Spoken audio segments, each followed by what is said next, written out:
Good morning, everybody, and welcome back to my channel. Today I'm going to be talking to you about how to find the chords to any key ever. And this is a really useful video if you're kind of new to the music theory side of music. This will really help you kind of understand how we all talk about keys and how keys are so useful for learning songs. So if you don't know me, my name is Gabriel. I run this YouTube channel. I'm a professional musician from the Los Angeles area. I play guitar, bass, and drums. I can edit music as well as edit video. If you need any of those services, the best place to contact me is my Instagram, Gabriel_Pi_Feldman. And then Pi, my name is spelled P-I instead of P-I-E. So without any further ado, let's dive right into this lesson. So for the simplicity's sake, we're going to be talking in the key of E major, but this concept applies to every key. Doesn't matter. And when I say key, what does that mean? So let's start there. So key means that we've taken the 12 possible notes, right? In music, we only have 12 different notes and then octaves, repetitions of those notes.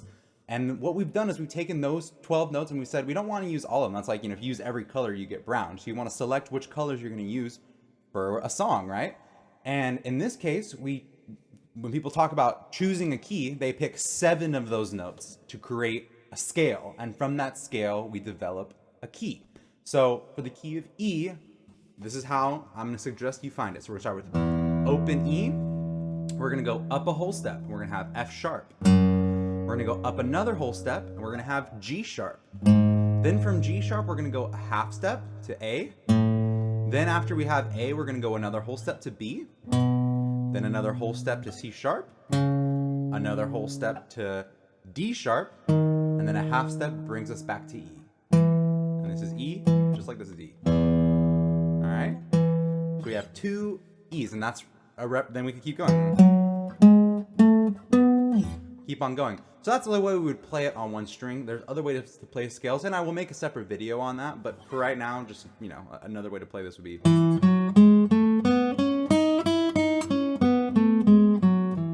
That's the same exact thing as.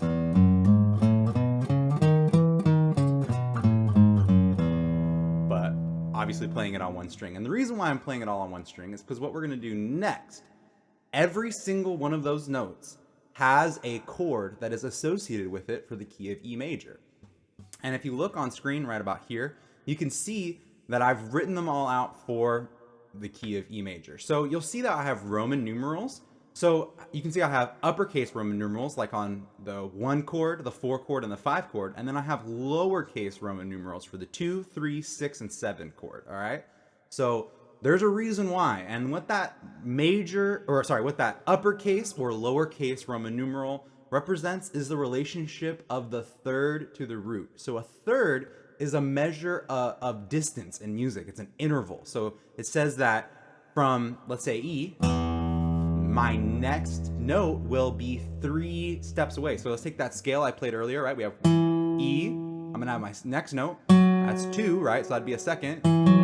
That's a second interval. And then I have one more note. So this is my third interval. And there you go. It's major. All right? That sounds really pleasant. Happy major. So that's going to make it a uppercase Roman numeral if we have a major third. If we had a minor third, you can tell that's much sadder, more anguish. So that's going to be our lowercase Roman numeral. So if it has a lowercase, it's going to have a minor third. If it has an uppercase, it's going to have a major third. All right? And that's how we're going to distinguish between those 2 different types of chords that I have, or Roman numerals that I have written there, the uppercase and the lowercase. So starting off, we have our first chord, our 1 chord. In the key of E major, it's going to be E, open E, and I'm going to play E major. So this is representing our 1 chord. Now, in order to find our 2 chord, we're going to have to go up a whole step. So a whole step is 2 half steps. A half step is just the frets that are right next to each other. So we have open E. Here's my half step. And then one more will give me a whole step. So we've gone 2 half steps. 2 half steps equal 1 whole step. So we're on 1 whole step higher, which is F sharp. And as you can see, it's a lower case. So we're going to have our minor third. All right. So to play F sharp right here, our second, we're going to have our minor third. So I'm going to play that chord like this. This is F sharp minor 7th. And if you don't recognize this shape, I have another video on my channel just about how to play minor and major chords. So I would highly recommend going and checking out that video and then coming back and watching this. So here's my 2 chord and it's gonna be minor. Now to find my 3 chord, I'm gonna have to go up another whole step. So that's gonna be another 2 frets. We got 1, 2, and it's still minor. You can see that it's a lowercase. So I'm gonna have G sharp minor 7. And this is my 3 chord, all right? Now I'm gonna go to my 4 chord. You can see it's a half step from my 3 to my 4. So I'm only gonna go up 1 more fret. But now we have an uppercase chord, right? So that uppercase means we have a major 3rd. So let's go find our 4th note. There's our A, and we're gonna have a major 3rd. So in order to voice that, I'm gonna use this shape. This is A major 7. This is gonna represent our 4 chord.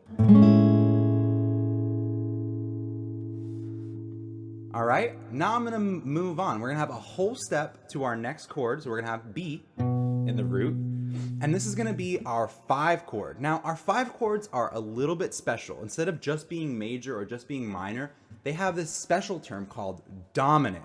And what dominant means is that it's got that major 3rd. Obviously it's uppercase. We're gonna have that major 3rd like I said earlier, but our 7th is going to be minor. It's gonna be a lower 7th. So for instance, on our A major 7 I had just played,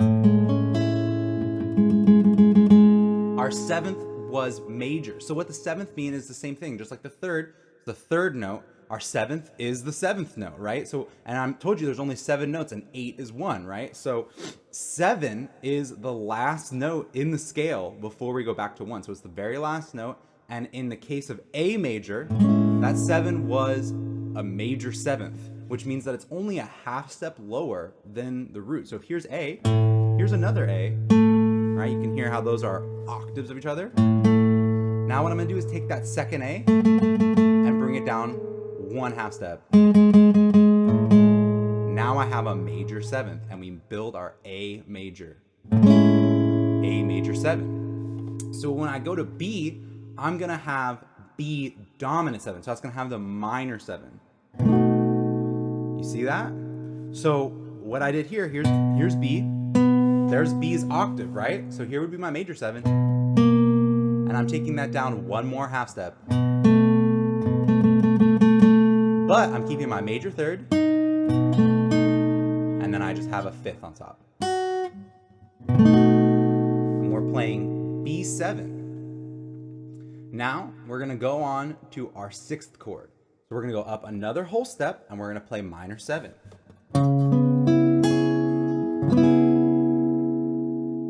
All right, so this is C sharp minor 7. Next, our final chord, which you can see is also lowercase, we're gonna have D sharp diminished 7.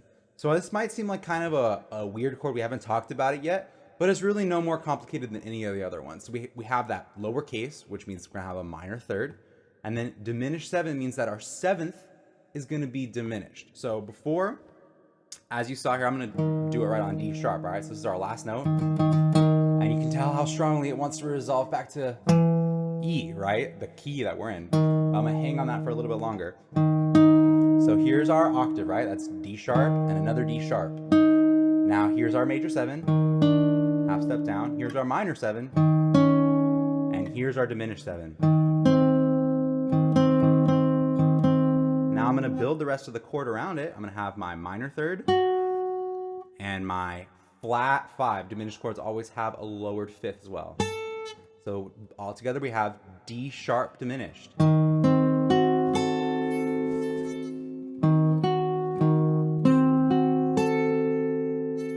And this is going to resolve us back to our E major, or E major 7. This is the same major 7 I used to play A major 7. I'm now using to play E major 7. Awesome. So now that we understand that in the key of E major, I want to apply this applies to many more keys, right? I could do this to any key. Pick any starting note and you'll continue in the exact same way in order to find out all these relative chords to that pertain to that key. So say I wanted to do that in the key of, let's say, B, right? B is known as a very hard key in music. So we're going to start on B major. I'm going to use this major 7 voicing, all right? If you haven't gone over major 7, again, I recommend the video that I talk about major and minor chords. Go check it out. So we have B major 7. Now we're going to go up a whole step and play minor 7. Boom, we have C sharp, minor 7. Next, we're going to go up another whole step and play minor 7, our minor 3 chord. This is going to be D sharp, minor 7. Now we just need to go up 1 half step and play major. So boom, there's my half step. Here's my major 7 voicing. This is E major 7. Next, we're going to go up a whole step and play dominant 7. So here we have F sharp 7. This is our 5 chord. And we're using our dominant 7 voicing. Again, if you haven't covered this, go out, check out that video. Next, we go up a whole step and we have minor 7. This is G sharp, minor 7. This is our 6th chord. Then we go up another whole step. We're going to have A sharp, fully diminished. Here's our diminished shape. And then we resolve back to B major 7. You can hear that this is the same as this. Just octaves. So there we have it. We have it in the key of B as well.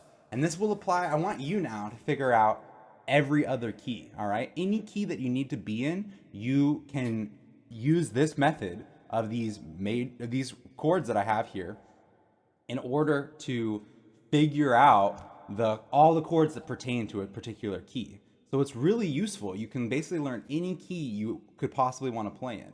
And another really useful way to play this, say you're learning a new song and you've never played it before and you're not really sure what key it is, therefore what scale to use.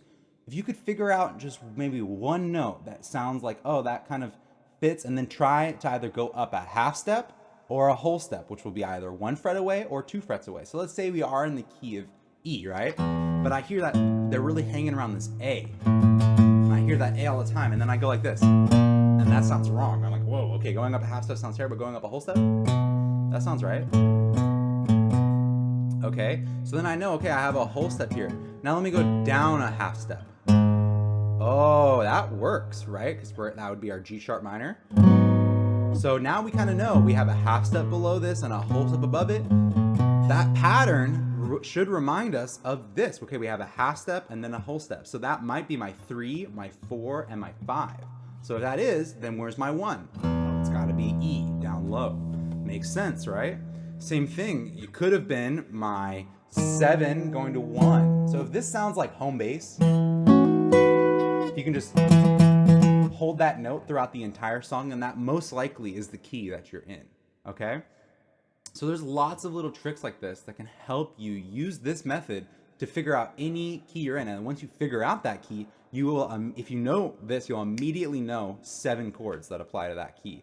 So it's super useful, a super useful concept to kind of start to understand. So what I would suggest to kind of break into this is take this one that I've done in E major and try to do it picking any other note to start on. So pick F sharp, then do it and call F sharp G flat because they're the exact same chord, but it'll change the names of all the other chords. Even though they might sound the same, they'll be looking different. And then you'll start to recognize, oh, okay, all these chords pertain to this key, and you can figure it out in about 1,000, well, there's actually only 12 more keys, but they have 15 names. We have 15 names for 12 notes.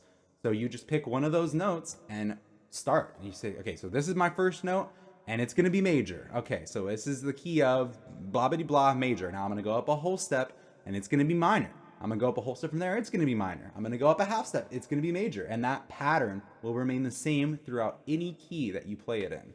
And that should help you figure out all the chords to any key that you could ever possibly come across, all right? Awesome.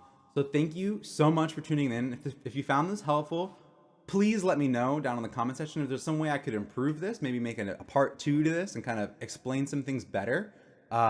leave it below in the comments. I would love to do that. This is a really important musical concept that I want everyone to understand. I think it would really help you. So if you think that you have some suggestions that could help me make this better or make it more understandable, please leave that below. I would love to know. So thank you so much for tuning in. Have a great day. Bye bye now.